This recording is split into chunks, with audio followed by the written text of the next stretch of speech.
CPM party Armoor division committee సభ్యులకి party సభ్యులందరికీ రాజకీయ శిక్షణ తరగతులు ఈరోజు ఆర్మూర్ పట్టణంలోని సైదాబాద్ కాలనీలో షాదీఖానా ఫంక్షన్ హాల్లో నిర్వహించడం జరిగింది. ఈ క్లాసుల్లో పార్టీ నిర్మాణం అట్లాగే మతోన్మాదం క్లాసుని బోధించడం జరిగింది. ప్రధానంగా ఈరోజు ఆర్మూర్ పట్టణంలో ఈరోజు అసైన్మెంట్ భూములన్నింటినీ కూడా ఈరోజు రియల్ ఎస్టేట్ వ్యాపారులు అక్కడ దర్జాగా కబ్జా చేసి లక్షల రూపాయలు సంపాదిస్తూ ఉన్నారు. మరి ప్రభుత్వ భూముల్ని కాపాడాల్సినటువంటి బాధ్యత ప్రభుత్వం మీద ఉంది. అదే మాదిరిగా ఈరోజు చెరువులు ఏవైతున్నాయో ఆ చెరువులన్నింటినీ కూడా మరి ప్రభుత్వం స్వాధీనం చేసుకొని బార్డర్లు వేయాల్సినటువంటి బాధ్యత ఈరోజు ప్రభుత్వం మీద ఉంది. అంతేకాకుండా ఈరోజు ఆర్మూరు పట్టణంలో అక్రమంగా ఈరోజు నిర్మాణాలు చేపడతా ఉన్నా ఇలా మున్సిపల్ అధికారులు ఎలాంటి చర్యలు చేపట్టట్లేదు.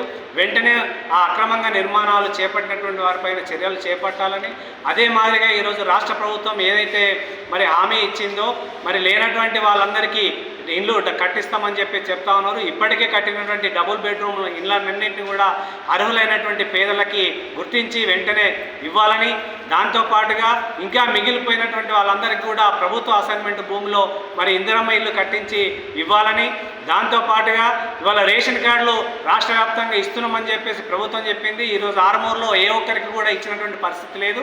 వెంటనే అర్హులైనటువంటి వాళ్ళకి ఎవరైతే లబ్ధిదారులున్నో వాళ్ళందరికీ కూడా రేషన్ కార్డులు ఇవ్వాలని మేము డిమాండ్ చేస్తాం. సైదాబాద్ కాలనీ ఫంక్షన్ హాల్లో మరి సిపిఎం పార్టీ ముఖ్య కార్యకర్తల సమావేశం జరిగింది. ఈ సమావేశంలో రాజకీయ శిక్షణ తరగతి 2 రోజులు నిర్వహించుకోవడం జరిగింది. మరి అట్లాగే ఏదైతే తెలంగాణ రాష్ట్ర ప్రభుత్వం ఏర్పడి సంవత్సరంన్నర అవుతుంది, మరి ప్రభుత్వము ఇచ్చినటువంటి హామీలు ఏది కూడా పూర్తిగా ఇంప్లిమెంట్ కాలేదు. మరి ఏదైతే గ్యాస్ ఇస్తామని చెప్పారో గ్యాస్ 3 నెలలు ఇచ్చింది, ఇప్పటి వరకు మళ్ళీ పడతలేదు. అట్లాగే మరి గృహలక్ష్మి అని చెప్పారు, గృహలక్ష్మి కూడా పూర్తిగా ఇంప్లిమెంట్ కాలేదు. కొందరికి అయింది, కొందరికి కాలేదు. ఏదైతే ప్రతి మహిళకు 2500 రూపాయలు ఇస్తామని చెప్పారు, అది పూర్తిగా నిర్వీర్యం చేసిండ్రు. ఏదైతే యువ వికాసం అని చెప్పి ప్రభుత్వము మరి ఎస్సీ ఎస్టీ బీసీ మైనార్టీ విద్యార్థులందరికీ కూడా 5 లక్షల నుంచి మరి 1 లక్ష వరకు లోన్ ఇస్తామని చెప్పారు. ఇప్పటి వరకు కూడా అవి దరఖాస్తులు తీసుకొని అక్కడనే పడేసినటువంటి పరిస్థితి కనబడుతుంది. అవి తక్షణమే మరి అందరికీ నిరుద్యోగ వృత్తి కూడా 3000 రూపాయలు ఇస్తామని చెప్పి అప్పుడు చెప్పినటువంటి గవర్నమెంట్ ఇప్పటి వరకు కూడా దాన్ని ఊసెత్తలేదు. ఏదైతే మరి ప్రజా పరిపాలన వచ్చింది, ప్రజా పరిపాలనలో ఇందిరమ్మ ఇండ్లు కట్టిస్తామని చెప్పిండ్రు. మరి ఇందిరమ్మ ఇండ్లు 60 గజాలు ఉన్నటువంటి వారికి ఇప్పుడు కొంచెం స్టార్ట్ చేసారు, అవి పూర్తిగా ఇంప్లిమెంట్ కాలేదు. ఇందిరమ్మ ఇండ్లు మరి ఏదైతే టీఆర్ఎస్ ప్రభుత్వం వచ్చినప్పుడు అంకాపూర్లో మరి 1300 ప్లాట్లలో మరి అట్లాగే మరి గాంధీనగర్లో ఉడక కట్టి వృధాగా పడి ఉన్నాయి.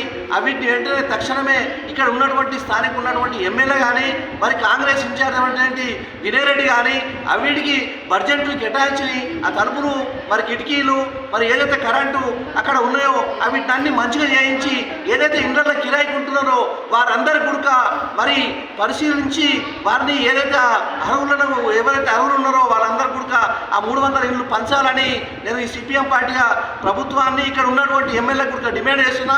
ఒకవేళ మీరు గుడక అవి పంచకపోతే సిపిఎం పార్టీ ఆధ్వర్యంలో ఉన్నటువంటి 35 వార్డుల్లో మరి గరీబులు ఎవరైతే ఉన్నారో అర్హులు ఉన్నటువంటి వారిని అందరినీ కూడా గుర్తించి అక్కడ ఉన్నటువంటి 300 ఇళ్లలో కూడా అంకాపూర్ కానీ 1300 ప్లాట్లు కానీ ఇక్కడ ఉన్నటువంటి గాంధీనగర్లో మరి అందరినీ వాళ్ళని ఇళ్లలో తోలడే ప్రయత్నము మేము చేస్తామని ఇలా ప్రభుత్వానికి తెలియజేస్తాం.